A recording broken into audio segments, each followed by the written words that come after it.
म्हटलं जातं की पार्ल्याची तुलना स्वर्गाशीच होऊ शकते, त्या पलीकडे कोणाचीच होऊ शकत नाही.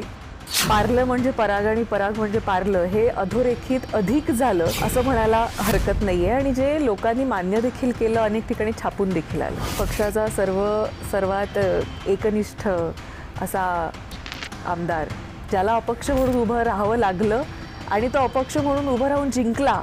या निवडणुकीत मतदारांनी जी साथ दिली ती आयुष्यात नाही विसरू शकत. आमदार म्हणून लोकांच्या सेवेसाठी दक्ष आहात आणि अगदी हाकेला तुम्ही लगेच धावून जाता. कसं काय जमतं हे सगळं? मी एकदा एकानं विचारलं की अरे हे जे तुम्ही सारखं बोलता माझ्याबद्दल की कधी बी अवेलेबल होता आहे, कधी बी म्हणजे काय?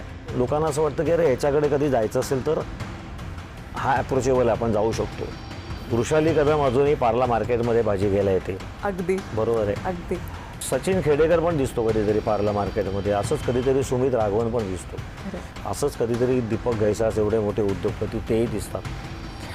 सो तो एक पार्ल्याचा एक स्वभाव आहे की लो प्रोफाईल राहणं. प्रमोद महाजनांचं खूप चांगलं वाक्य होतं की पावलोपावली जिथे तुमच्या मनाविरुद्ध घडतं त्या क्षेत्राला राजकारण म्हणतात.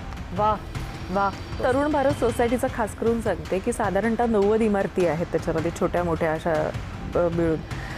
तर ते मतदार ना आदल्या दिवशी 2 दिवस आधी शोधतात की कुठे लागणार आहे बूथ.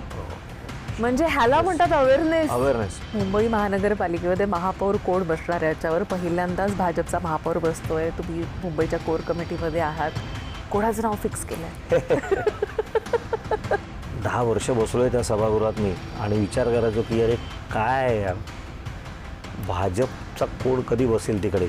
मुळात तर अजून हे गुलदस्त्यात की भाजपचा होतोय की शिवसेनेचा होतोय मला माहीत नाही. मला तरी माहीत नाही. खासदारकीच्या निवडणुका होतात म्हणजे त्यावेळी सुद्धा तुम्ही, मला असं वाटतं पार्ल्याचा स्टेक हा सगळ्यात जास्त असतो.